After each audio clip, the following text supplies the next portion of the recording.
Welcome investors to Joe's Investment Express. When will oil prices drop? And more importantly for investors like ourselves, when will energy stocks stop going up? When will they crash? That of course is the million-dollar question, and obviously no one knows for sure, but I'd like to speculate and share a rationale for my opinion. Before I do that, in bold neon letters, as loud as I can, let me say this is not financial advice. I'm not a financial advisor. I'm not an oil expert at all. I have been playing the oil stocks mostly successfully for, over 20 years now. And let me show you, so the short answer, if you don't want to stick around for the whole video, the short answer is I think there's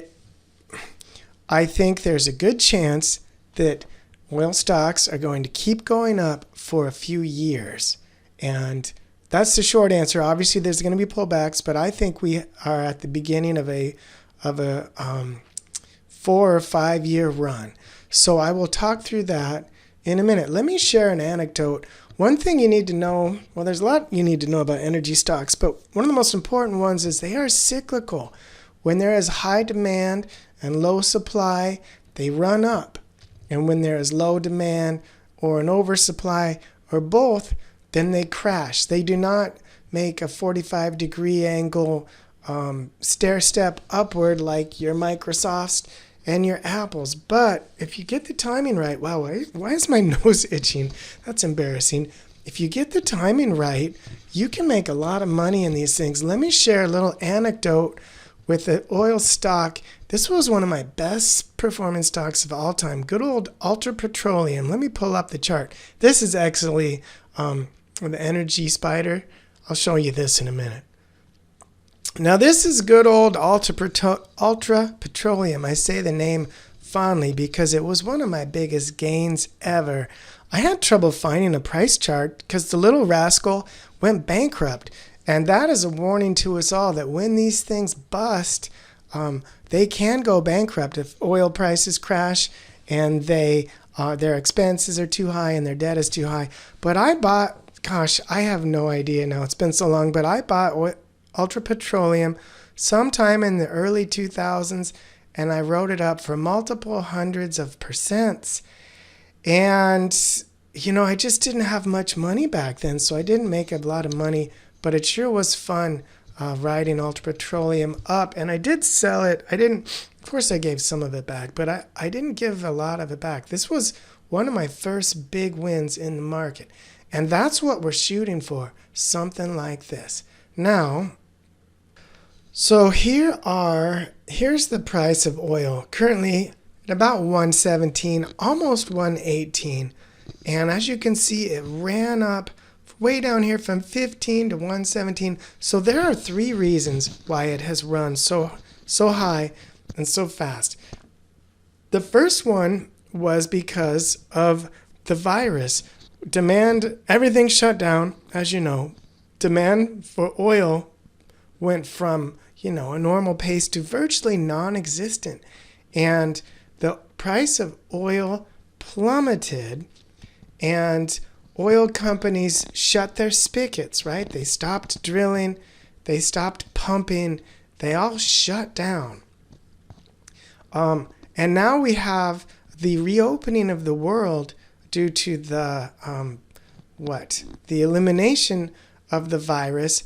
But the oil companies and the coal companies, they can't just flip a lever, push a button, and start pumping oil again.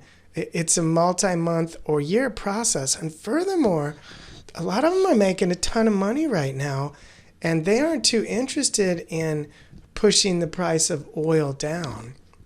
I don't know if they're all in cahoots together, but I was just listening to the Devon Energy call, and they are not interested in doing a bunch of drilling right now. And I think that's true for many of the oil companies.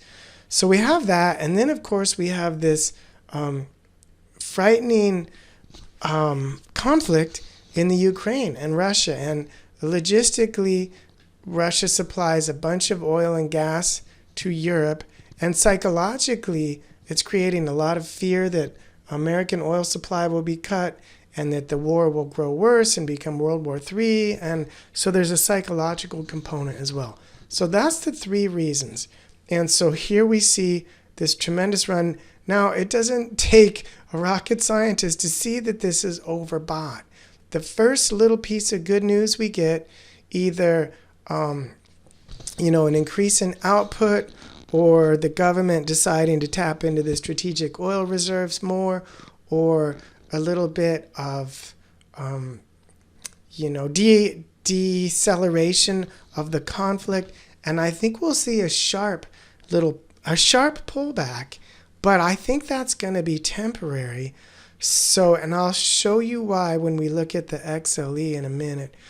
So as you can see, from 2011 to 2015, price of oil was about where it was now. And since then, it's been going down erratically, and then back we are. And we saw a big run from about 2000. We'll look at XLE because this chart doesn't go back far enough. Up to 2008. And then this was the banking meltdown, which just brought everything down. So now let's look at XLE. Oh, that's the 1 year chart. Here's MarketSmith. Here is a 20-some year chart. I don't know, 25 or something. So this is what I want to show you. This is an index of most of the big oil suppliers and drillers and so forth. And it ran up pretty steeply from 2002 to 2008. So that is, and actually more like, 2002 to 2008. So that's 6 years. And then again, from about 2009 to 2014, that's 5 years. So it is very possible, if the Ukrainian conflict drags on, which it looks like it's going to, if there continues to be a supply problem due to employee shortages and drillers being unable to or unwilling to ramp up supply quickly, if the world continues to reopen, which I think it will, then it's very possible, in fact, in my mind, it's probable that we will see another 5 or 6 year run in oil stocks, energy stocks, oil, natural gas, coal. And so we are only 2 years into what I believe is a 5 or 6 year run. So let's talk about how to take advantage of this, and then let's talk about how to protect ourselves. The easiest way to take advantage of this, if you don't want to be trying to figure out which of the 100 energy stocks to buy, is to just buy the index fund XLE, Energy Select, and it makes bases and breakouts just like an ordinary stock. So you want to get close to a breakout of a base, or you want to do a pullback buy. So respectively, is that right? Here's a great little gap up breakout buy that happened right at the beginning of 2022. So you want to buy something like that, or right here in October of 21, or a pullback buy. See how it came down to the 21-day exponential moving average and bounced like a tennis ball? Same thing here. So you want to do one of those two buys. The second thing you could do, if you want to do a little more homework, is you find a good oil/energy stock like Devon that has a calm chart that's not psychotic like some of the energy stock charts, that has a nice 45-degree angle. I mean, that looks like a Microsoft long-term chart, although this is a 1 year chart. And same thing, you buy a breakout like this, or you buy a pullback. Devon, I don't know a whole bunch about the drillers, but I do know that Devon is one of the best ones. Obviously, you're not early, right? But if I'm correct, then we got another 3 years. So, okay, now the third thing I wanted to say, hold on. Now let's talk about protecting ourselves. This is Arch Coal, and this has had a heck of a run in the past month. Let's just measure this run. I measured the breakout 5%, and now it's up 52% in about a month.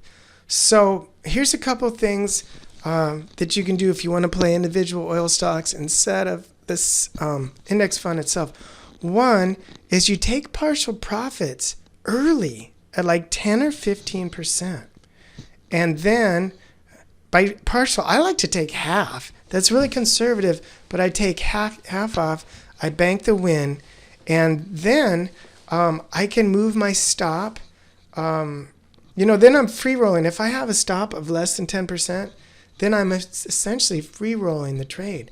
And then if it goes up to say 20%, then I can backstop my stop at my purchase price, and then I'm guaranteed half of whatever that is. So if it goes up 20% and it goes down to my purchase price, then I'm still out with a 10% win. So, and that's how I've been playing these. I sold a bunch. I sold a half of many of them at 10%, and now I've moved up my stop, and I'm essentially free rolling and having a good time. But what I don't like to see, this is Archco, ARCH. Look at this parabolic move. That is unsustainable. That reminds me of something like, remember the marijuana stock Tilray? You can look at it if you want to. It has nothing to do with oil, but that's the kind of parabolic move. And if you look at that chart, you'll see that it crashed hard. So when a stock goes parabolic like that, then either you keep taking profits on the way up, you keep taking a third off until there's not much left, or you can set a trailing stop. How much? I mean, there's no free lunch. You either make the trailing stop tight and give a bunch back, or you make and risk losing the profit, or you make it loose and then you give a bunch back. I don't know if that made any sense, but I think you know what I mean. So I don't know for sure. I wish I did, but I really think that we still have, at best 3 years left of these energy stocks running, and at worst, at least another 6 months. But they're short-term, overextended. Don't FOMO into stocks with the parabolic chart like this. Be patient, like I said.